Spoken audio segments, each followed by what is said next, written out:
Hi, my name is Carrie McNabb. Today I'm going to be going through the annual budgeting process for finance business partners to ensure the process of annual budgeting doesn't turn into a checkbox exercise, but can actually be tied to a strategic tool that can help fuel the business forward and be performance oriented. I'm also going to talk about ways to avoid some common pitfalls, one specifically being that often non-finance personnel can see a budget as something that will be used against them, and the idea of if you don't use it, you lose it, that sort of philosophy. So we're going to talk about ways to sort of mitigate that. And thirdly, I'm going to talk specifically today about the annual budgeting process, but this can be a quarterly reforecasting, even a monthly reforecasting, if that's something that your organization does. The same principles apply.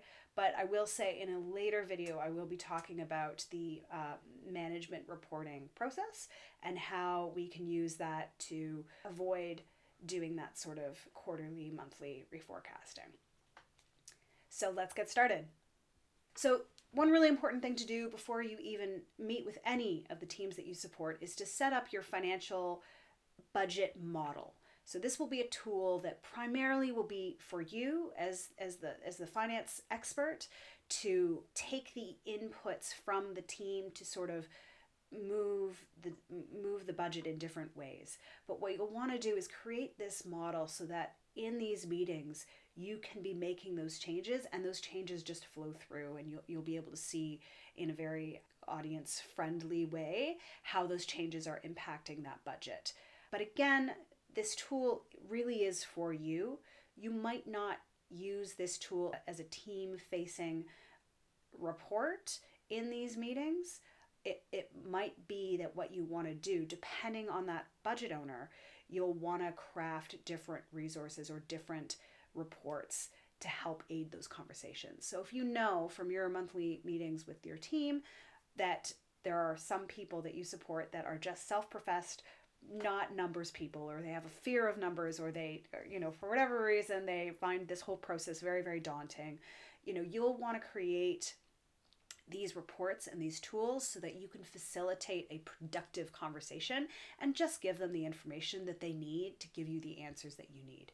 So before you even go into any of these meetings, building up that model, but also being so intimately aware of the details within that budget already that you can have this conversation without needing to constantly sort of refer to notes. So depending on the team member that you're meeting, that might look very, very different. But primarily what you do want to do before you go into these meetings is be aware of your own strategy, your own finance strategy, and the different finance covenants that you as the finance team will need to hit, so that those are built into that model, so that you're never really in danger, or being aware of your own sort of internal controls, so that the conversations that you're having are things that you can actually be talking about. So next, you want to be starting top level, high level at the strategy. When you come into these meetings, you want to already have been well aware, well versed in the strategy, not just of your finance team, but also the team that you're supporting. And you want to know exactly what it is that they need to achieve this year. So just familiarizing yourself with their strategy, if their annual work plan is available to you as well, going through that so that you can ask really detailed questions around what it's going to take to achieve that work plan. So for example, if you are supporting the sales team and their strategic goal for the year is to hit top line 30% revenue growth, you'll want to have questions like, what product line are going to be affected by this? Where are we seeing this growth? What is it going to cost to get this growth? Are we instituting discounts? Are we increasing headcount? You're going to want to start that conversation at the strategic level and then dive deep to get a sense of what it will take to fully achieve that strategy.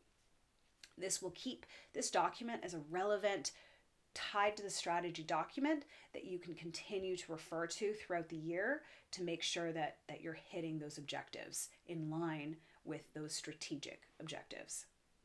And the last thing we're going to talk about is the idea around zero-based budgeting. So zero-based budgeting is this idea that your budget every year will start over at zero. In some ways of budgeting, all you do is you take last year's budget, you copy, paste it, you increase it by 5-10%, or specific areas, and other areas go down. But the idea is that in those other sort of philosophies, that your budget basically is static year over year, and then you influence the changes up or down as you see fit. With zero-based budgeting, and I think that this is the best approach, especially for changing organizations, growth-oriented organizations, organizations that don't want to just maintain the status quo, you want to look at zero-based budgeting. So you'll still look at last year's performance. You'll probably set your model up with year-to-date actuals, last year's budget, maybe even the previous year's actuals, just to get a sense of where you're at. And in those meetings, you'll probably have already been doing them in your monthly meetings, but if you haven't been, or even is reinforcing it, you want to interrogate what is driving those variances. Not with the aim of, if you don't use it, you lose it, not with the aim of taking that budget away from the budget owner, but with the aim of understanding what is driving those variances. So let's say you're having your meetings and the team that you're supporting isn't using their training budget. Now, at the previous year when you were developing the budget, it was very important that that training budget was established.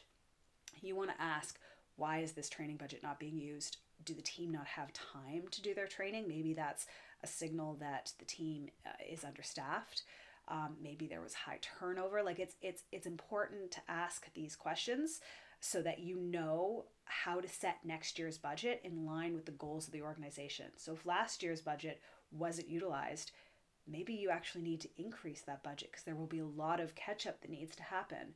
So again, with this zero-based budgeting, you're always going to have a certain amount of fixed aspect to the budget. So, if you have long-term contracts like your building lease, if you have salaries and benefits and those types of expenses, those will be relatively fixed, and you'll need to have those within that model so that they flow through. But for the best productive conversations, you want to just start with a clean slate and ask, what is it that needs to happen this year in order for us to achieve our goals, and then build that into the budget. This is just sort of the first place that you really want to start for these annual budget meetings. I would say, the biggest takeaway is make sure that these conversations are coming from a shared place of budget ownership, so that really you're getting the team buy-in to where you want to go for the year. You're getting their buy-in for this document as being a tool that we can all use to really drive that performance forward.